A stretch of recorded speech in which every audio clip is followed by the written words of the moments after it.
사도행전 28장 1절에서 10절까지 말씀, 하나님의 말씀을 우리 함께 읽습니다.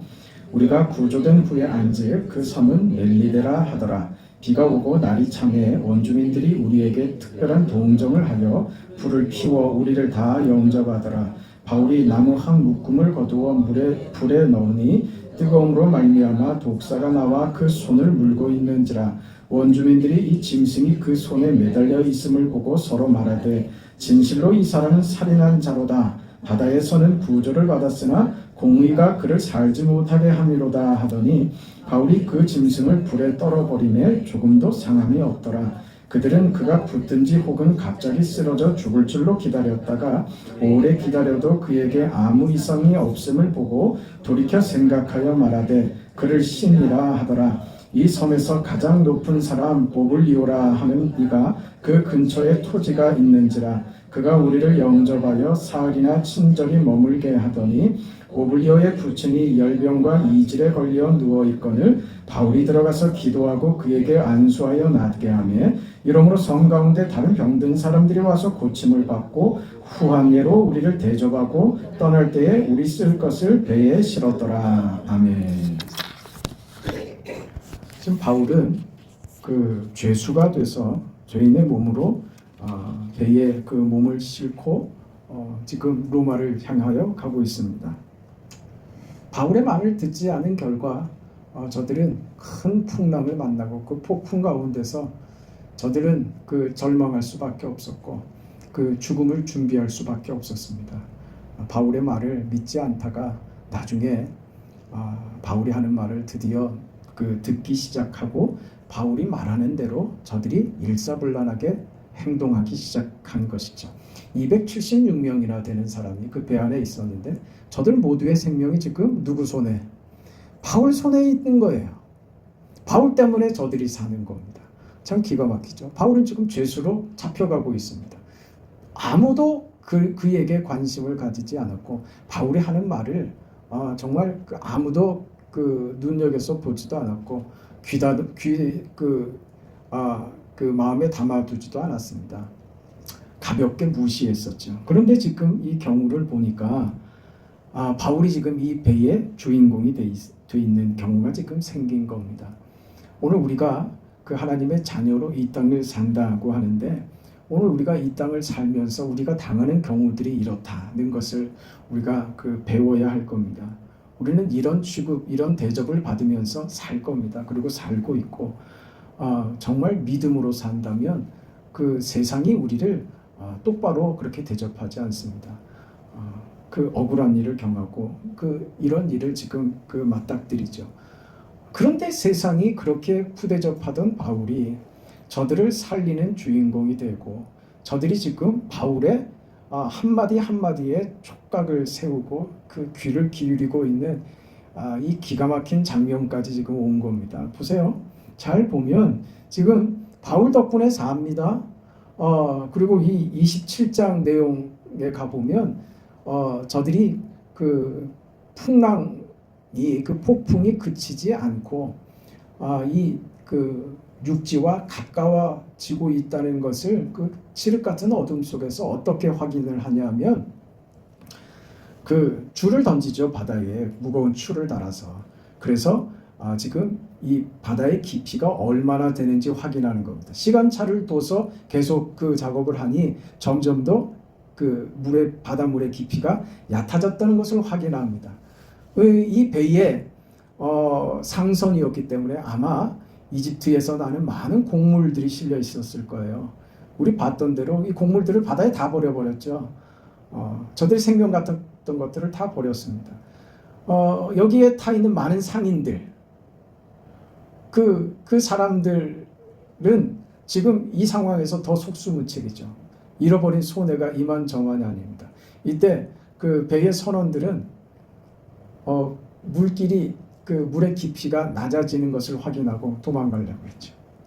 몰래 그 배에 큰 배니까 그 배에 달려있는 그 나룻배들이 있지 않습니까? 그 구명 보트 같은 것이죠. 그걸 몰래 내려서 자기들끼리 타고 육지로 도망가려고 했던 거예요. 저들이 바울의 말을 듣기는 하지만 생사 앞에서는요, 저들은 무슨 이해관계도 없고 무슨 거기서 이타심을 발휘할 만한 도덕심이 저들에게 없습니다. 일단 나 혼자 살고 보자 이거죠. 그래서 도망을 가려고 했죠. 그걸 이제 바울이 알고서 저들이 도망가지 못하게 붙잡아두라고 해서 도망가려고 했던 선원들이 도망을 가지 못하고 결국은 저들이 이 멜리데라고 하는 섬에 이제 오게 되죠. 참 그 땅을 밟을 때 발 밑에 이렇게 땅이 밟혀졌을 때 딱딱한 그 느낌이 발끝에 전해졌을 때 저들이 얼마나 안도의 숨을 쉬었을까요? 그리고 이곳이 저들은 그때 어딘지 모릅니다. 어딘지 모른다는 것은 굉장한 두려움을 가져다 주는 거죠. 이곳의 원주민들이 누군지 모르죠. 그래서 자신들이 무태에 올라왔을 때 이곳의 원주민들이 자신들에게 무슨 해코지를 할지 모릅니다. 자신들은 무기도 없습니다. 지금 지쳐 있습니다.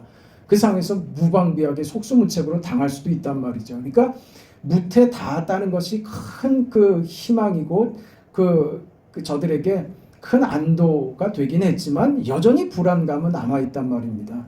그런데 이 섬의 사람들이 저들을 대접하지요. 누구 때문에 그 대접을 받습니까?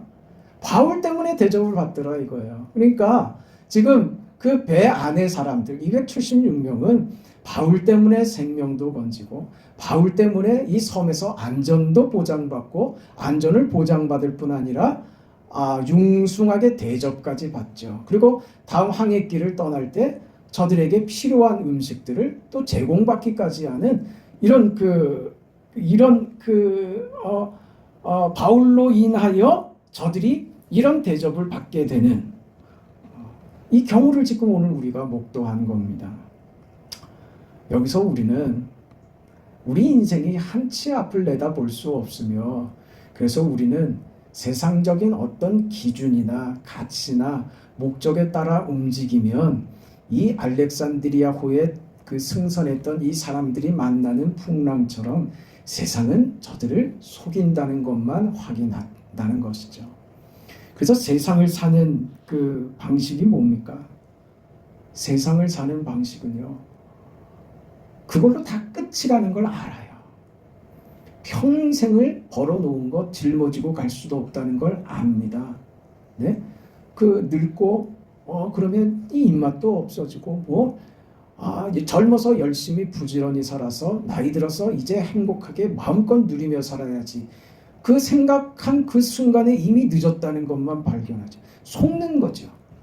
그러니 그 사람들이 세상을 사는 방식은 뭐냐면 어차피 썩어질 것, 어차피 없어질 것, 죽으면 다 사라지고 말 것, 그것이 세상의 가치인 것을 알기 때문에 마음껏 누리고 누릴 수 있을 때 누리고 즐길 수 있는 시간에 즐기고 내 하고 싶은 대로 마음껏 하다가 그렇게 살다가 그냥 죽는 거지 뭐. 인생 다 그런 거야. 이게 세상의 가치라고요. 세상을 사는 방식은 그게 답니다. 나중에 억울하지 않게 요즘 여러분 보세요. 무슨 젊은이들의 멘토니 뭐니 하면서 하는 말들이 다 이 말들 아니에요? 현재를 즐겨라. 뭘 즐겨요?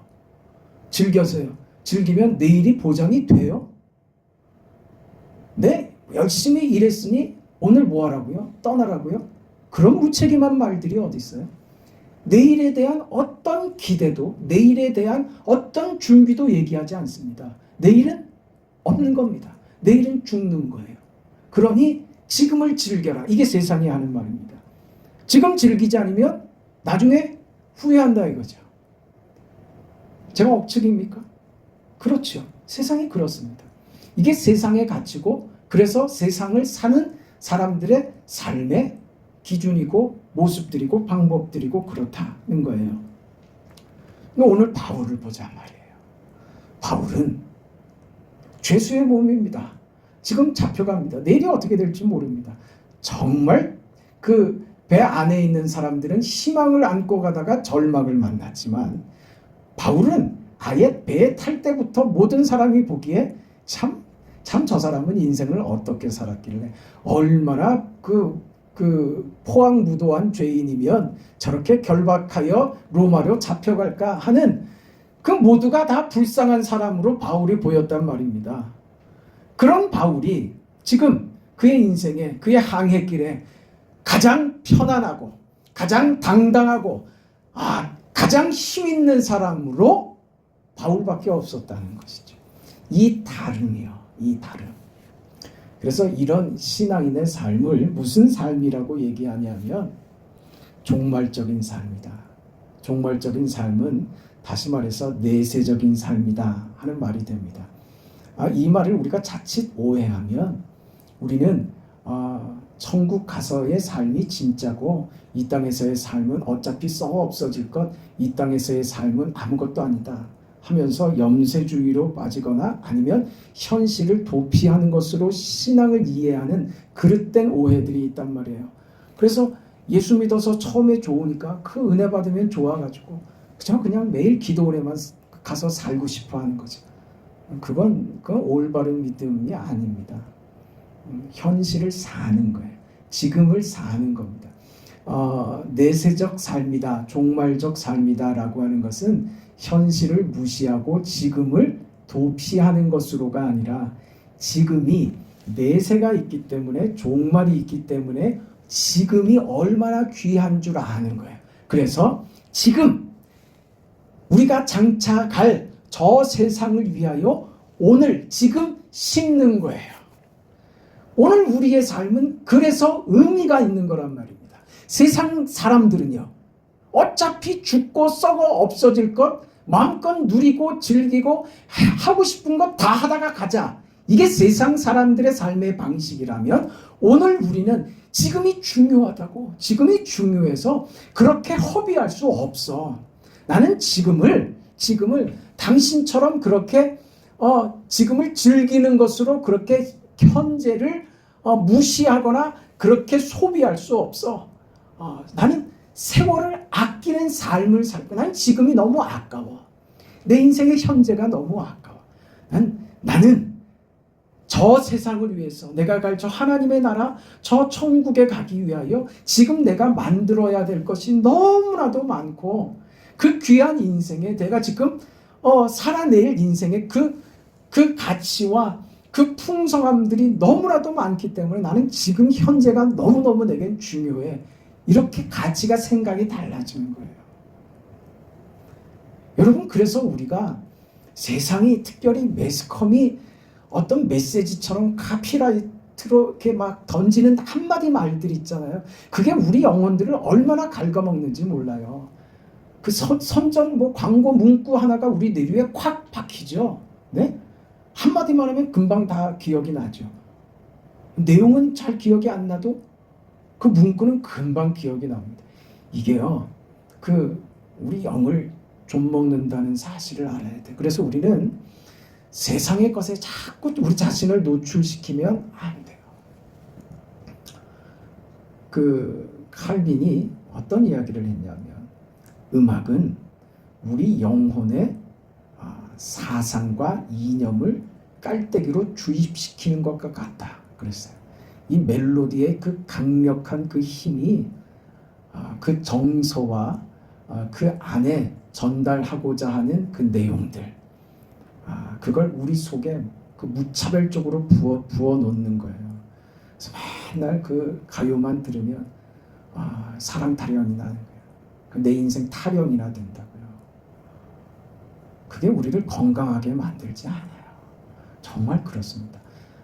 왜 좋은 찬송들이 얼마나 많은데 그 유행가 틀어놓고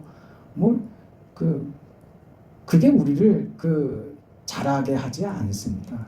내 인생이 귀한 걸 알면 우리 인생에 하나님의 말씀을 자꾸 담고 하나님을 향한 그 찬양의 내용들을 자꾸 담고 하는 것이 얼마나 좋습니까? 그렇게 흥얼거리시고 그렇게 듣고 하세요. 고린도전서 1장 26절에 형제들아 너희를 부르심을 보라. 육체를 따라 지혜로운 자가 많지 아니하며 능한 자가 많지 아니하며 문벌 좋은 자가 많지 아니하도다. 너희 자신을 봐라 이겁니다. 너희 자신을 봐라. 고린도 교회에 하는 편지입니다. 고린도 교인들은 그런데 그렇게 생각해요? 아니죠. 자신들이 잘나고 똑똑하고 유식하고 조건과 자격을 갖추어서 자기들이 은혜를 누리고 구원도 받고 있다고 생각하는 자들에게 바울은 뭐라 그래요? 형제들아 너희를 부르심을 보라. 너희가 어떤 사람이냐? 육체를 따라 그러니까 세상적 기준 말입니다. 세상적 가치의 기준을 따라 지혜로운 자, 세상에서 말하는 지혜로운 자가 많지 않고 능한 자가 많지 아니하며 문벌 좋은 자가 많지 아니하도다. 그러나 하나님께서 세상에 미련한 것들을 택하사 지혜 있는 자들을 부끄럽게 하려 하시고 세상에 약한 것들을 택하사 강한 것들을 부끄럽게 하려 하시며 하나님께서 세상에 전한 것들과 멸시받는 것들과 없는 것들을 택하사 있는 것들을 패하려 하시나니 이는 아무 육체도 하나님 앞에서 자랑하지 못하게 하려 하심이라. 우리 사는 방식은 이렇다고요. 우리 중에 누구도 하나님 앞에서 육체로 자랑할 것이 없는 사람들이다, 이 말하고 싶은 겁니다.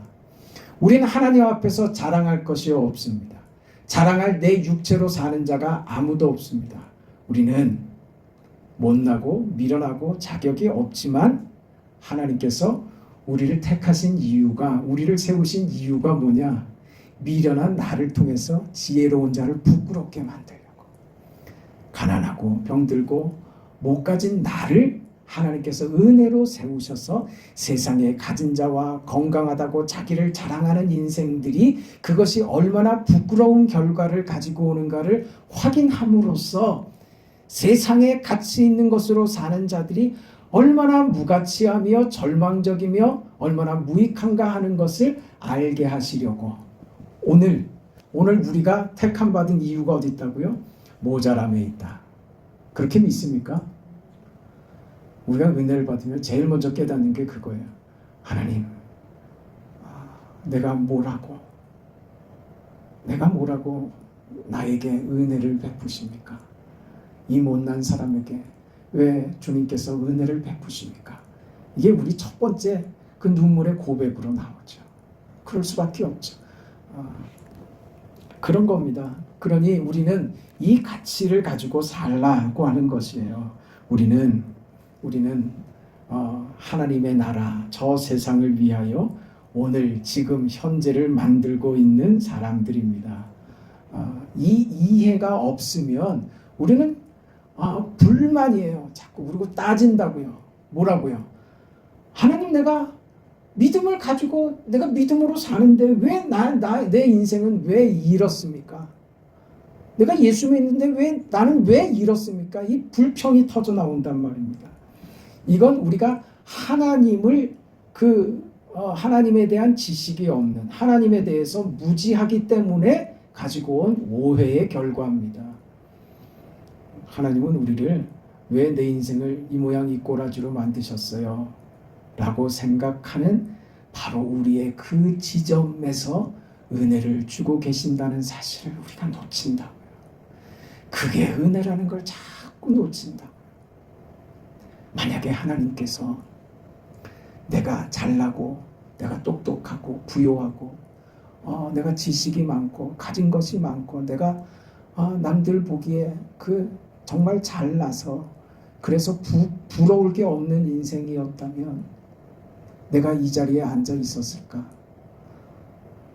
생각을 해보세요. 그럼 반대로 한번 생각이 되죠. 하나님께서 이런 부분은 하나님께서 나를 못나게 하셔서 그 못난 걸로 하나님께서 나를 부르신 것 아닌가, 그 생각할 수 있잖아요. 그러니 결과적으로 뭐라고요? 다 하나님의 은혜입니다. 하나님의 은혜였습니다. 이 고백을 하게 되는 거예요. 우리의 못남도 감사가 되고 하나님이 우리 인생에게 언제나 좋은 것으로 주시고 하나님께서 우리 인생을 다루시는 데 있어서 하나님은 언제나 오르시라는 사실을 우리가 경험하게 되는 거예요. 그게 우리가 받은 인생입니다. 우리는 이 인생을 사는 것입니다. 그래서 우리가 받은 하나님의 나라를 생각하면서 오늘 지금 현재를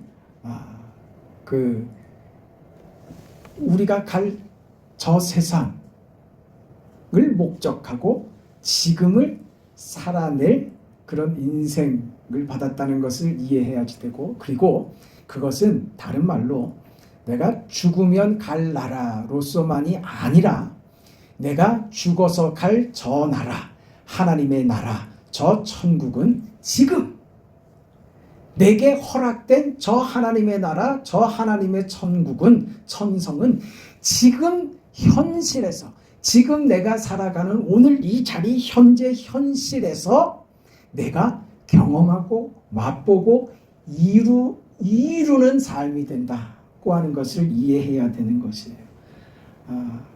다른 겁니다. 다른 것. 네?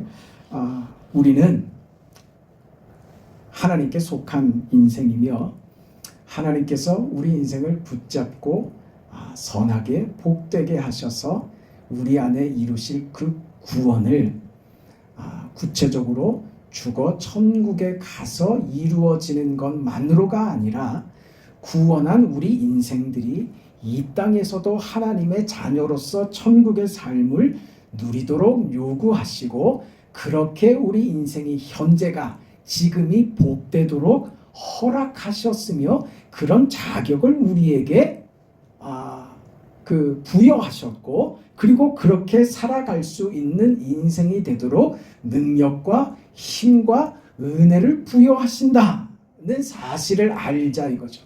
그래서 바울은 그처럼 당당할 수 있었던 겁니다.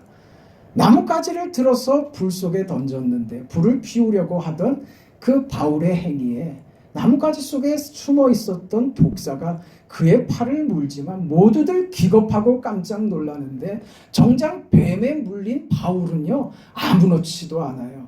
이게 무슨 삶이라고요? 종말적 내세적 삶이다, 그런 겁니다. 그 삶이, 그 신앙이 이처럼 생사를 초월해서 어떤 경우와 상황에서도 세상과 차별된 인생의 모습과 가치가 다르고 내용이 다르기 때문에 보이는 위대한 인생을 지금 보인단 말이죠. 우리는 무슨 기적이 일어나는 것 보고 나도 그랬으면 좋겠다, 그런 것만, 그거는 그냥 나타난 어떤 현상으로 끝이에요. 그게 중요한 게 아니라 여러분 자신이 삶에서 정말 모두가 불평하고 불만을 가지며 사는 게 해야만 하는 상황에서도 찬송하고 있는 내 모습 말입니다. 아무렇지도 않게 그 경우를 아무렇지도 않게 받아들이고 그 안에서 자유하는 정도가 아니라 이것이 나를 해롭게 하는 것이 아닌 나를 얼마나 위대하게 복되게 만드는 것인 줄 아는 자의 그 여유와 그 담담함과 그 떳떳함을 바울이 지금 보여주고 있다는 거예요. 그게 어떤 믿음이었기에요? 내세적이고 종말적인 믿음이었기 때문에 그렇다는 거예요.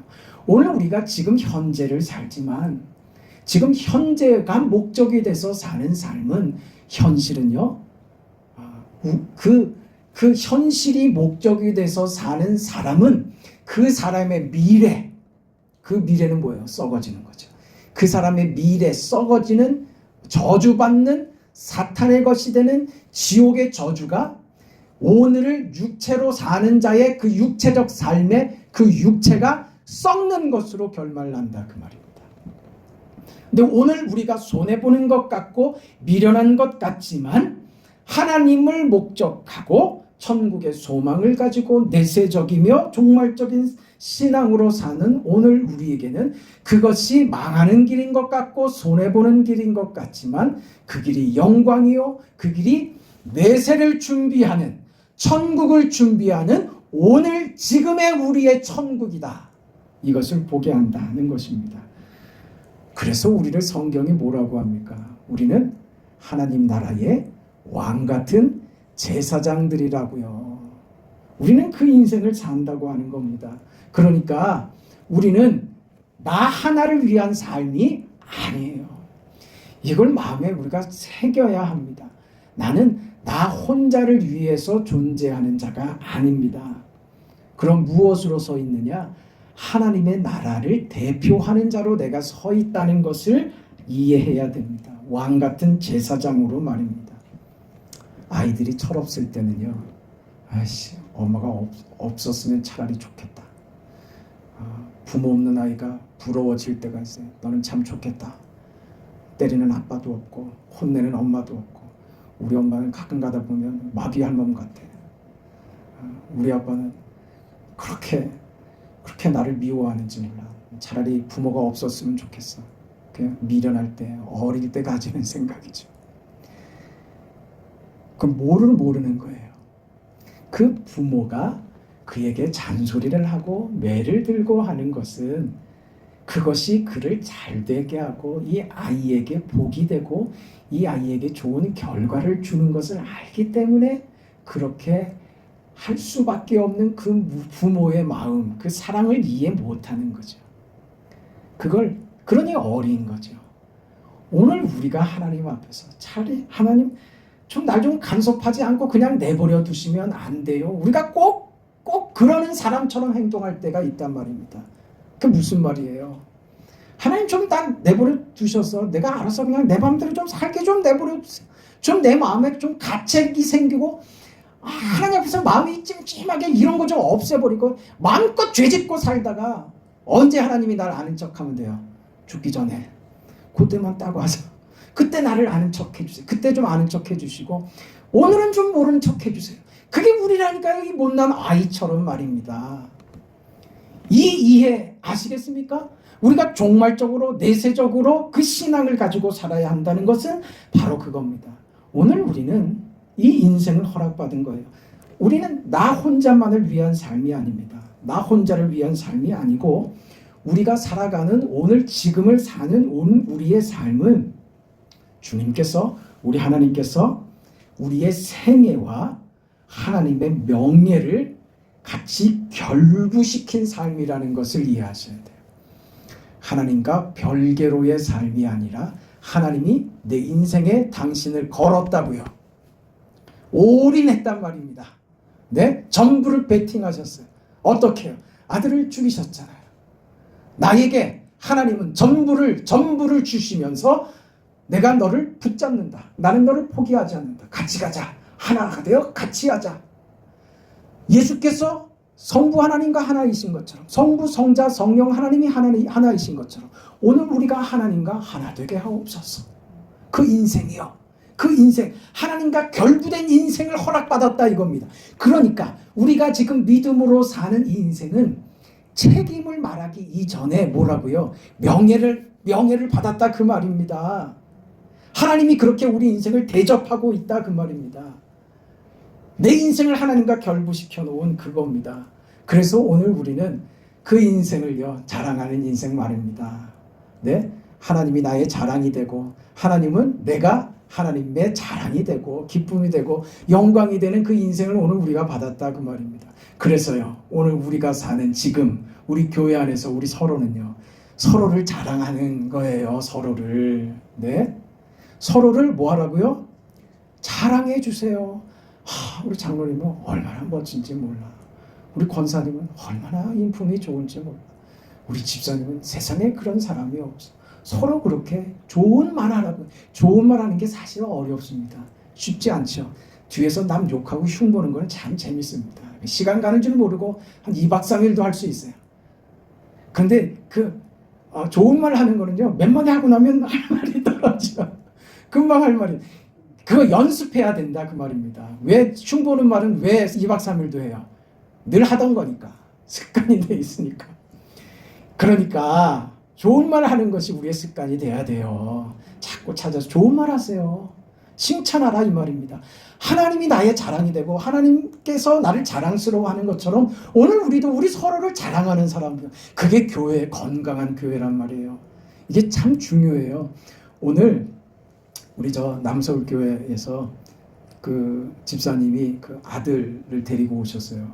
아들을 데리고 오셔가지고 우리 그 주방에 저는 뭐 한 여러 명이 오셔갖고 그 주방 저기를 막 뒤집어 놓으시는 줄 알았더니 그게 아니고 뭐 시멘 발라주는 정도밖에 할 수가 없어 보니까 이분이 혼자 다 해. 아들 데리고 다니면서 10교회를 그 한 4일, 5일 동안 이분이 혼자 돌아다니면서 그 일을 다 하시는 거예요. 오늘도 땀을 펄펄 흘리면서 아침부터 오셔가지고 몇 시까지 계셨습니까? 4시 가까이 있었죠. 그러고 가셨어요. 근데 아들을 데리고 와서 그 아들은 우리 같으면 입이 오리 입처럼 이만큼 나왔을 텐데 그래도 큰 소리 없이 아빠가 시키는 대로 이렇게 잘 따르면서요. 근데 제가 무슨 말을 하려고 하냐면 그 전에 이 남서울교회 그 교인들, 집사님들, 장로님 이렇게 오셨을 때 같이 대화하고 하면서 또 느끼고 오늘 또 이 집사님하고 또 얘기를 잠깐 나누는데도 이 집사님 하시는 얘기예요. 참 제가 은혜를 받았는데 이분들이요 자기 목사님 얼마나 자랑하는지 몰라. 제가 배가 아플 정도로 내가 자랑하라 그랬나? 그 말도 안 했는데 눈치도 없이 자랑을 막 해. 근데 이게 얼마나 그게 그 성도의 가장 아름다운 모습 중에 하나예요. 그거는 하나님을 사랑하지 않으면 그런 말이 잘 안 나옵니다. 제가 여러 교회들을 섬기고 그 오랜 시간 목회를 하면서 제가 그 경험한 바가 그렇습니다. 성도를 자랑하는 목사, 그 교회 건강합니다. 그리고 그 교회의 담임 목사님을 늘 자랑하는 성도들이 있는 교회는 건강합니다. 어떤 문제가 있어도요 그 교회는 끄떡도 안 합니다. 끄떡도 안 해요. 괜히 이상한 소리 했다가 혼납니다. 그게 건강한 교회들이에요. 이건 어떤 원칙들이고 그렇습니다. 우리 안에 오늘 바울의 모습을 보면서 우리 저 천성을 향하여 함께 갈 믿음의 동지들 아닙니까? 그렇죠? 한 교회에 이 공동체에 하나 된 믿음의 식구들 아닙니까? 가족들이잖아요. 서로 칭찬하고 자랑하고 그렇게 그 나라 갈 때까지 그렇게 즐겁게 가자고요. 네, 그 하나님의 백성된 모습과 아름다운 교회를 그렇게 만들어 가자 이겁니다. 전 남서울교회가 부럽지 않게 네, 입이 마르도록 칭찬하는 우리 모두가 되시길 바랍니다. 이게 결론입니다. 참 은혜롭지 않습니까? 네, 우리 모두 서로를 사랑합니다. 서로를 축복합니다. 서로를 칭찬합니다. 기도합시다. 자비하신 하나님, 허락하신 하나님의 은혜와 그 뜻과 우리가 살아내는 인생이 얼마나 귀한지 하는 것을 바울을 통해서 알게 하시니 감사합니다. 우리의 신앙은 필연적으로 종말적일 수밖에 없고 내세적일 수밖에 없다는 사실을 알게 하시고, 그러나 현재를 지금을 살아가는 것이 도망가는 것이나 회피하는 것이나 그저 묻어두려고 하는 것으로가 아니라 내일을 알고 미래를 알기에 오늘이 얼마나 귀하고 소중한 시간인지를 알게 하심을 감사합니다. 오늘 천국을 만들게 하시고 오늘 이 땅에서 우리가 갈 저 세상, 저 하나님의 나라를 만들어가는 그런 귀한 인생들 다 되게 하여 주시옵소서. 하나님을 자랑하며 하나님의 자랑이 되며 서로가 서로의 기쁨이 되고 자랑이 되고 칭찬하며 늘 그렇게 믿음의 공동체로서의 사랑과 은혜 안에서 우리를 묶어 주시옵소서. 삼겹줄로 단단히 묶어 주시옵소서. 마귀가 틈타지 못하게 하시고 우리로 주님이 오시는 그날, 우리 모두 주님 앞에 가는 그날까지 이렇게 각오하고 이렇게 일사불란하게 서로의 팔짱을 끼고 이렇게 서로 다정하게 웃으며 기뻐하며 그 길을 가는 우리 모두의 걸음이 되도록 우리 교회를 축복하여 주시옵소서. 특별히 병성에 있는 사랑하는 딸들에게 하나님께서 은혜와 긍휼과 치료의 은총을 베풀어 주시옵소서. 이제 내일부터 2박 3일간 방문하여 교회 여러 가지로 교회를 섬기고 봉사하고 지역을 섬길 사랑하는 청년들의 사역 위에 주께서 은혜를 베풀어 주시고 저들의 걸음이 귀한 결과를 낳게 하여 주시옵소서. 수고하는 저들의 수고로 큰 은혜를 경험하도록 축복하여 주시옵소서. 늦은 밤 돌아가는 발걸음을 붙잡으소서. 예수님의 이름으로 기도합니다. 아멘.